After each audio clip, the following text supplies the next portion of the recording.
간혹 충전을 하고 다시 착용해서 조작할 때 지금처럼 버벅임이 생겼고요. 랩터야, 오늘은 무슨 영상이고? 안녕하세요, 랩터입니다. 오늘은 갤럭시 워치 7과 갤럭시 워치 6 정말 고민되는 편입니다. 아마도 워치 7을 구매해야 되나 아니면 더 저렴해진 워치 6를 구매해야 되나 고민하는 분들이 많을 겁니다. 그리고 워치 6를 사용하는 분들 중에도 기변을 고민하는 분들이 분명히 있을 겁니다. 그래서 오늘 랩터가 영상을 준비했습니다. 그럼 지금부터 자세하게 살펴보겠습니다. 먼저 디자인입니다. 여러분 어떤 것이 워치 7이고 워치 6인지 구분이 되시나요?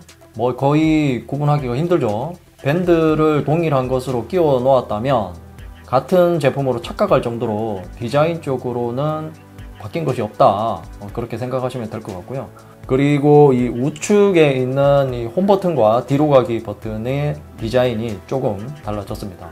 워치 6는 각진 버튼이지만 워치 7은 양쪽 끝을 둥글게 원형으로 디자인되어 있죠. 그리고 워치 7은 이 측면이 전체적으로 아모알루미늄 프레임으로 적용이 되어 있습니다. 개인적으로 이 측면 디자인은 워치 6가 조금 더 마음에 들기는 합니다. 그리고 후면부를 보면 체온 센서의 위치만 동일하고요. 생체 인식 센서가 다른 것으로 볼 수 있습니다. 이번 워치 7에 새롭게 적용된 바이오 액티브 센서가 적용되어서 그런 것이죠. 워치 6보다 더 정밀한 측정이 가능하고요. 새로운 바이오 액티브 센서는 13개의 LED가 들어가 있는데요. 워치 울트라처럼 최종 당화 산물이나 수면 무호흡 등을 측정할 수 있습니다. 그리고 측정의 정확도를 높이기 위해서 워치 6보다 센서가 조금 더 볼록하게 튀어나와 있는 것이 특징이고요. 워치 6는 상대적으로 더 평평하죠. 그리고 밴드는 두 모델이 동일한 원클릭 밴드가 적용되어 있고요. 워치 울트라처럼 다이나믹 러그 시스템이 적용되었다면 더 좋았을 텐데 말이죠. 하지만 바뀌지 않았기 때문에 워치 6의 밴드를 워치 7에서도 그대로 사용할 수 있는 점이 장점입니다. 그리고 크기는 가로폭만 워치 7이 0.6mm 더 넓어진 40.4mm이고요. 그리고 세로 길이도 40.4mm로 동일합니다. 두께는 워치 7이 0.9mm 더 두꺼워진 9.7mm이고요. 앞에서도 말씀드렸지만 센서가 바뀌면서 더 두꺼워졌습니다. 그리고 무게는 워치 7이 0.1g 더 무거워진 28.8g입니다.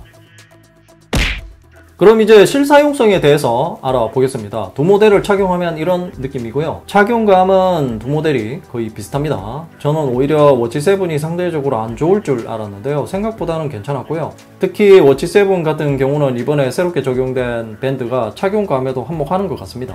이런 고무 밴드류 같은 경우는 여름에 착용하면 땀 때문에 불편하거든요. 그런데 워치 7의 이 기본 밴드는 땀이 나더라도 크게 불편함 없이 착용할 수 있습니다. 아무래도 이 볼록한 부분이 통풍이 잘 되고 땀이 차더라도 잘 배출이 되기 때문에 만족스러웠고요. 그리고 밴드에 대해서 잠시 설명을 드리면 이 워치 6의 밴드도 손목이 두꺼운 분들이 사용할 수 없을 정도로 짧은 느낌이었는데요. 이번에 나온 이 워치 7 밴드는 더 짧아졌습니다.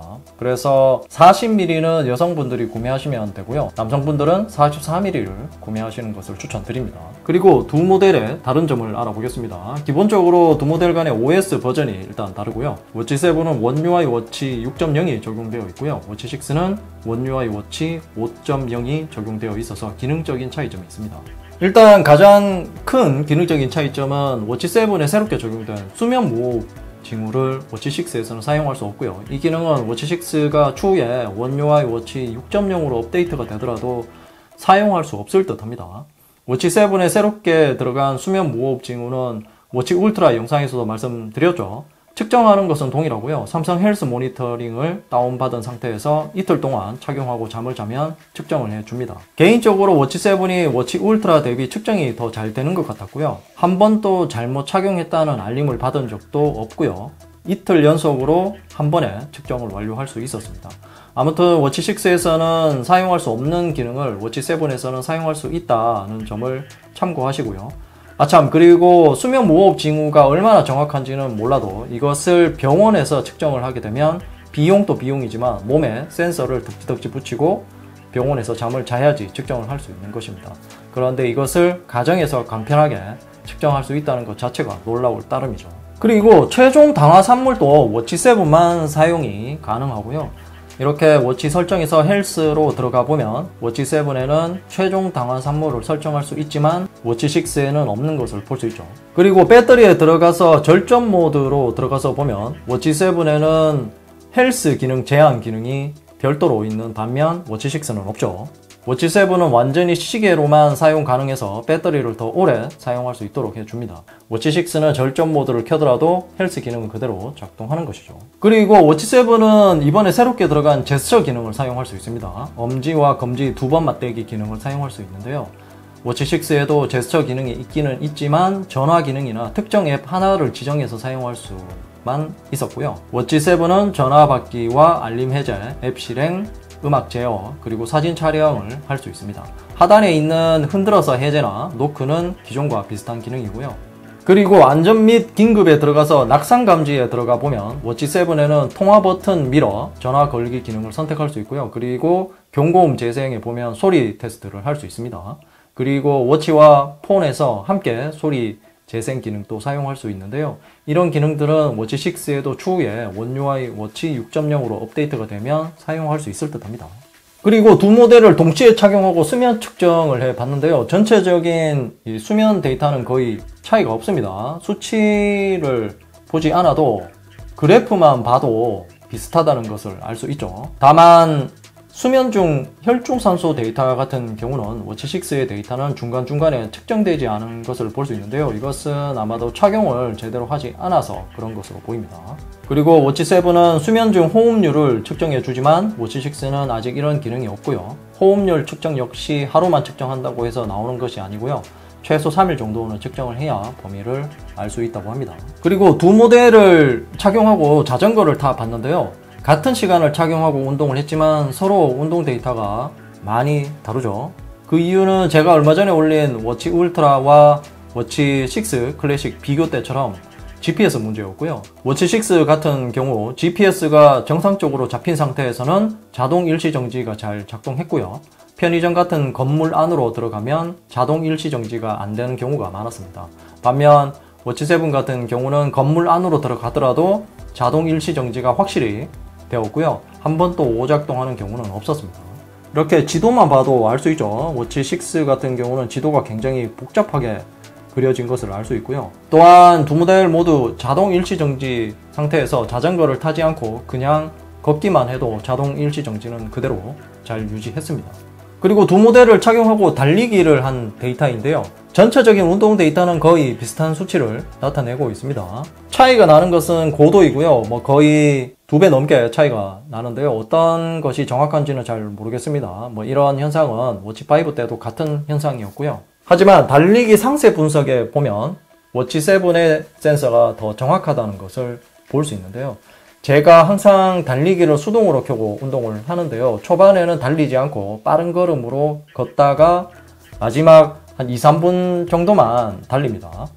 워치 6는 달리는 중간에도 데이터를 계속 측정을 했고요. 워치 7은 정확히 제가 이 달린 시점에만 측정을 하는 것을 볼 수 있습니다.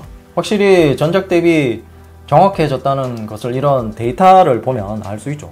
그리고 이번에 워치 7의 이 AP가 엑시노스 W1000으로 업그레이드 되었는데요. 여기에 추가로 램 용량은 그대로이지만 LPDDR5로 업그레이드가 되었죠. 확실히 워치 6 대비 반응 속도는 더 빨라진 것 같고요. 그리고 이 버벅임도 덜했고요. 완전히 없어진 것은 아닙니다. 간혹 충전을 하고 다시 착용해서 조작할 때 지금처럼 버벅임이 생겼고요. 그리고 앱을 정말 오랜만에 켜거나 아니면 업데이트를 할 때 간헐적으로 버벅임이 있었습니다. 확실한 것은 워치 6 대비 버벅임의 빈도수는 많이 줄어들었고요. 다음은 배터리입니다. 두 모델의 배터리 용량은 300mAh입니다. 그래서 그런지 두 모델의 스펙상 사용시간은 동일하고요. AOD를 끄고 사용하면 최대 40시간까지 사용할 수 있고요. AOD를 켜고 사용하면 최대 30시간까지 사용할 수 있습니다. 그리고 실사용에서도 두 모델의 배터리 소모율이 비슷했는데요. 8시간을 착용하고 잠을 잤을 때 두 모델 모두 평균적으로 15%에서 16% 정도 소모되었고요. 그리고 1시간 정도 운동을 하면 10%에서 15% 정도 배터리가 소모되었습니다. 그래서 워치 7과 워치 6를 착용하고 운동을 하지 않는다면 하루 종일 사용하는 데는 문제는 없을 듯 한데요. 만약 운동도 하면서 하루 종일 착용한다면 6시간에서 8시간 정도 사용 가능할 듯 합니다. 또한 이 워치 7이나 워치 6를 착용하고 장시간 라이딩을 하면 반나절 정도 사용하면 20에서 30%까지 배터리가 떨어질 듯 하고요. 그리고 제가 다른 영상에서도 말씀드린 내용인데요. 이 워치 7은 이번에 센서가 바뀌면서 갤럭시 폰에 있는 무선 배터리 공유를 사용할 수 없습니다. 이렇게 충전을 하면 처음에는 충전이 되다가 바로 이런 메시지가 뜨면서 충전이 중단되죠. 반면 워치 6는 기존 그대로 무선 배터리 공유를 사용할 수 있기 때문에 급할 때 요긴하게 사용할 수 있습니다. 네, 그럼 이제 정리를 해보겠습니다. 이렇게 워치 7과 워치 6를 비교해 봤는데요. 현재 OS 차이가 있어서 그런지 기능적으로도 다른 부분이 많습니다. 하지만 이번에는 전작과 다르게 워치 7이 후면 센서가 바뀌었기 때문에 워치 6가 업데이트가 되더라도 사용할 수 없는 기능이 몇 가지 있을 듯 하고요. 그래서 결론은 현재 워치 6나 워치 5를 사용하시는 분들은 굳이 기변할 필요는 없고요. 다만 새롭게 워치를 구매하는 분들이 고민하고 계신다면 워치 7을 추천드립니다. 만약 플립 6나 폴드 6를 구매하셨다면 30% 할인 쿠폰으로 구매하시면 되고요. 만약 쿠폰이 없는 분들은 구매 시기만 조금 늦추면 조금 더 저렴하게 구매를 할 수 있을 겁니다. 이상으로 갤럭시 워치 7과 워치 6 정말 고민되는 였습니다. 궁금한 점이 있다면 댓글로 남겨주시고요. 이 영상이 도움이 되었다면 좋아요, 구독하기, 그리고 알림 설정도 잊지 마세요. 랩터야, 이제 뭐 보는데요?